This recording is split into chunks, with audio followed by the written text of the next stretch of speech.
कार्तिक मास के कृष्ण पक्ष की त्रयोदशी तिथि को धनतेरस का पर्व मनाया जाता है। इस दिन यह शुभ तिथि 10 नवंबर को है। शास्त्रों के अनुसार इस तिथि को समुद्र मंथन के समय भगवान धन्वंतरी अमृत कलश लेकर प्रकट हुए थे। इस वजह से इस तिथि धनतेरस या धन त्रयोदशी के नाम से जाना जाता है। भगवान धन्वंतरी के अलावा इस दिन माता लक्ष्मी, धन के देवता कुबेर और मृत्यु के देवता यमराज की पूजा की जाती है। इस दिन दिवाली का पर्व शुरू हो जाता है और इस दिन सोना चांदी या नए बर्तन खरीदना बहुत शुभ माना जाता है। आइए जानते हैं धनतेरस क्यों मनाया जाता है और इसकी कहानी क्या है।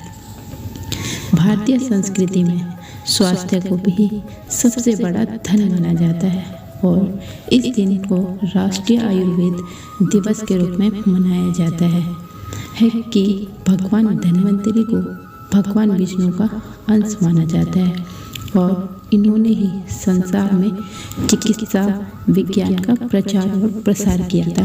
इस दिन घर के द्वार पर तेरस दीपक जलाए जाते हैं की प्रथा है। धनतेरस 2 शब्दों से मिलकर बना है। पहला धन और दूसरा तेरस, जिसका अर्थ है धन का 13 गुना। भगवान धन्वंतरी के प्रकट होने के कारण इस दिन को वैद समाज धन्वंतरी जयंती के रूप में मनाता है। इसीलिए जाना जाता है धनतेरस का पर्व। शास्त्रों में वर्णित कथाओं के अनुसार समुद्र मंथन के दौरान भगवान धन्वंतरी हाथों में कलश लेकर प्रकट हुए थे। जिस तिथि को भगवान धन्वंतरी समुद्र से निकले थे वह कार्तिक मास की त्रयोदशी तिथि थी। भगवान धन्वंतरी समुद्र से कलश लेकर प्रकट हुए थे। इसीलिए इस अवसर पर बर्तन खरीदने की परंपरा चली आ रही है। भगवान धन्वंतरी को भगवान विष्णु का अंश माना जाता है और इन्होंने ही पूरी दुनिया में चिकित्सा विज्ञान का प्रचार और प्रसार किया था।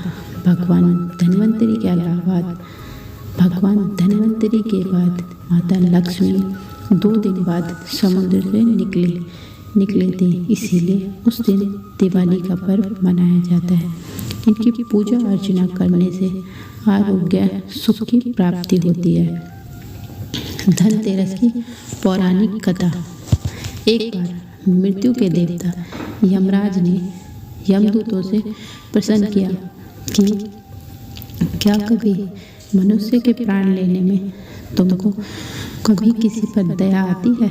यमदूतों ने कहा कि नहीं महाराज, हम तो केवल अपने दिए गए निर्देशों का पालन करते हैं। फिर यमराज ने कहा कि बेफिक्र होकर बताओ कि क्या कभी मनुष्य के प्राण लेने में दया आई है? तब एक यमदूत ने कहा कि एक बार ऐसी घटना हुई थी जिसको देखकर हृदय पसीज गया था।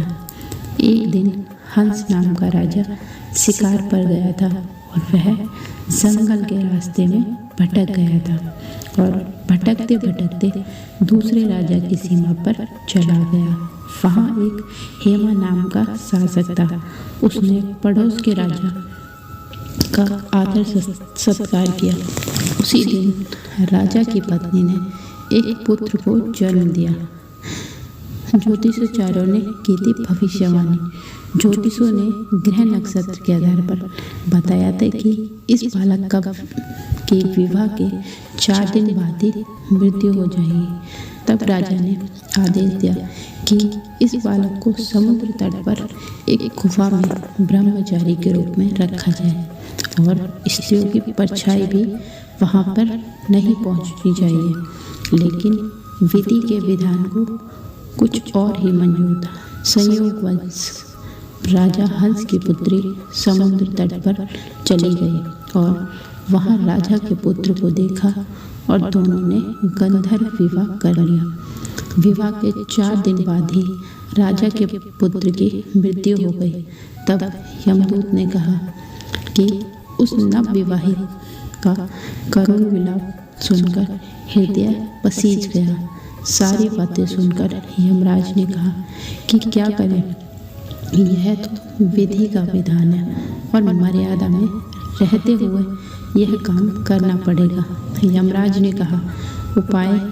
यमदूतों ने पूछा कि ऐसा कोई उपाय है जिससे अकाल मृत्यु से बचा जा सके? तब यमराज ने कहा कि धनतेरस के दिन विधि विधान के साथ पूजा अर्चना और दीपक करने के से अकाल मृत्यु नहीं होती है। इसी घटना के बाद से धनतेरस के दिन भगवान धन्वंतरी और माता लक्ष्मी की पूजा की जाती है और दीपदान किया जाता है।